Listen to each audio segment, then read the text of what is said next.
Ya menurut saya itu sudah pilihan Pak Jokowi sesuai dengan wewenangnya dan pertimbangan politik yang matang sesuai dengan konfigurasinya. Saya tidak kecewa, ya kaget saja karena sudah diminta mempersiapkan diri, bahkan sudah agak detail. Tapi menurut saya biasa di dalam politik itu tidak apa-apa. Kita harus lebih mengutamakan keselamatan negara ini daripada sekedar nama Mahfud atau nama Ma'ruf Amin atau nama siapa gitu ya.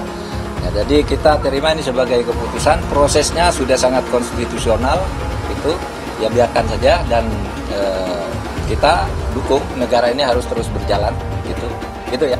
Pak Prabowo tidak selalu santun ya, selalu santun, sama sekali nggak mau menyerang balik ya.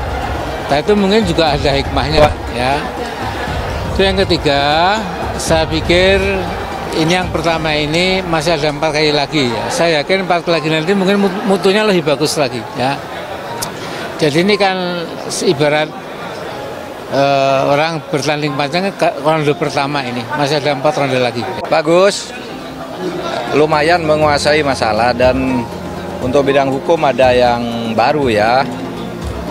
Misalnya bagaimana membuat satu dapur penggodokan hukum. Itu saya kira penting karena kalau jawabannya hanya misalnya untuk memperbaiki hukum itu mengumpulkan pakar-pakar untuk sinkronisasi itu sudah sejak dulu. Tapi misalnya ada satu dapur tadi untuk mensinkronisasikan sehingga setiap masalah-masalah hukum itu diolah di dapur yang sama, tidak sendiri-sendiri seperti sekarang ini kan sendiri-sendiri nih. Tiap departemen punya, daerah punya gitu. Dapurnya tidak ada sehingga tumpang tindih. Nah, tadi ada gagasan lumayan mau ada satu lembaga yang khusus menangani masalah regulasi. Itu saya kira bagus. Pak Mahfud usulan ya. Ada usulan ini Pak, salah satu nama. Ya, yang namanya orang membangun opini, berpendapat, ya bebas saja. Itulah demokrasi. Dan kalau merujuk kepada apakah setuju atau tidak setuju, yaitu hak seseorang untuk membangun opini dan mengusulkannya. Tetapi Anies Baswedan kan sudah mengeluarkan 5 kriteria, yang tentu 5 kriteria ini harus dipenuhi oleh calon wakilnya. Nah, kalau melihat kriteria itu, salah satunya misalkan yang bisa ikut memenangkan dalam pencapresan, yang turut serta di dalam membangun soliditas koalisi, kemudian pada akhirnya nanti bisa menjadi duit tunggal. Ini kan bukan syarat-syarat yang mudah, tapi ada syarat-syarat yang betul-betul bisa membangun sebuah kekuatan besar, baik secara institusi, bisa mengusung, bisa memenangkan, dan bisa melakukan perbaikan, perubahan ke depannya. Nah, kalau kemudian ini syarat dikeluarkan oleh Mas Anies, ya tentu lihat saja kriteria ini nyambung nggak. Apalagi kalau misalkan karena ini adalah koalisinya perubahan, untuk menuju kepada perubahan, ini masuk nggak dalam kriteria perubahan? Jangan-jangan masuk dalam status quo gitu kan? Nah, ini juga penting gitu. Nah, oleh karenanya kalau kami simak optimis ya, kalau kami optimis bahwa yang sesuai dengan kriteria Mas Anies adalah Mas AHY, Ketua Umum Partai Demokrat, bisa membangun kekuatan koalisi, bisa untuk memenangkan Pilpres nanti, dan juga bisa menjadi duit tunggal pada waktu nanti di pemerintahan. Artinya kriteria-kriteria inilah yang silahkan dinilai oleh publik.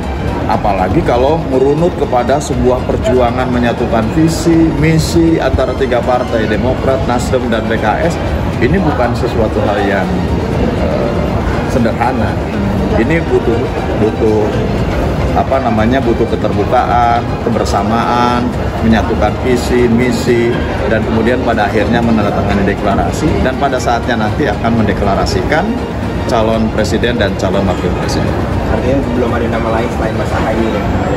paling cocok? Ya paling tidak kami optimis lah untuk kedepannya bahwa Anies AHY paling pas sebagai figur perubahan, mewakili generasinya, dan tentu harapannya bisa melakukan perubahan dan perbaikan ke depan. Wacana jadi cawapres, Mahfud MD ambil sikap beda dibanding Pilpres 2019. Sudah mati-matian gak dapat. Dikutip dari tribunsolo.com, Menteri Koordinator Bidang Politik Hukum dan Keamanan Indonesia Menko Polhukam Mahfud MD memberikan tanggapan santai soal peluang dia maju Pilpres 2024 mendatang. Mahfud MD mengaku jika ia tak merespon soal tawaran itu.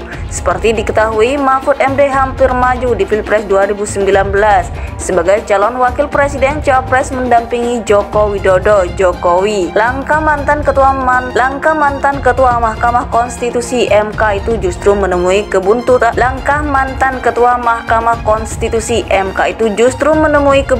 Di menit-menit akhir. Terus terang, sampai sekarang saya tidak merespon apapun soal itu. Pilpres 2024, saya tidak merespon, sekurang-kurangnya belum merespon, ungkap Mahfud MD dalam dialog di kanal YouTube Helmi Yahya Bicara Minggu 16 April 2023. Kini nama Mahfud MD masuk sebagai kandidat Cawapres untuk Pilpres 2024 setelah sosoknya jadi sorotan imbas polemik transaksi janggal di Kementerian Keuangan Kemenkeu sebesar 349 triliun. Sosok yang sempat menjabat Menteri Pertahanan Menhan di era Gus Dur itu mengungkapkan beda sikapnya menanggapi isu Pilpres 2024 dengan 2019 lalu. Dulu 2019, kalau ada berita seperti itu saya kejar kapitalisasi agar ini berkembang terus sehingga saya menguat. Karena waktu itu saya memang mau menjadi cawapres, tapi sekarang saya tidak mengkapitalisasi. Biar ajalah berkembang sendiri. Nanti pada saatnya kalau sudah perlu dijawab ya dijawab. Biar berjalan sendiri alami, ungkap Mahfud. Mahfud MD melanjutkan dirinya saat ini memegang filosofi apapun jabatan bila tidak ditakdirkan oleh Tuhan maka tidak akan didapat. Jika sudah ditakdirkan tanpa dikejar pun akan didapat. Semua itu sudah pernah saya alami. Saya pernah ngejar jabatan, tidak dapat. Sudah mati-matian, tidak dapat. Tapi ketika saya sedang tidur-tiduran, tiba-tiba dipanggil diberi jabatan, juga pernah, ungkapnya. Ditambah lagi momen Pilpres 2019 membuat Mahfud MD mengambil banyak pelajaran. Saya belajar dari pengalaman itu, Pilpres 2019, bahwa kalau direncanakan, kalau Tuhan tidak mengizinkan, apalagi di politik, bisa belok mendadak. Kalau kita tidak merencanakan pun, kalau Tuhan menghendaki, tiba-tiba dapat, ungkap Mahfud MD. Biar berjalan sendiri alami, ungkap Mahfud. Mahfud MD melanjutkan dirinya saat ini memegang filosofi apapun jabatan bila tidak ditakdirkan oleh Tuhan maka tidak akan didapat.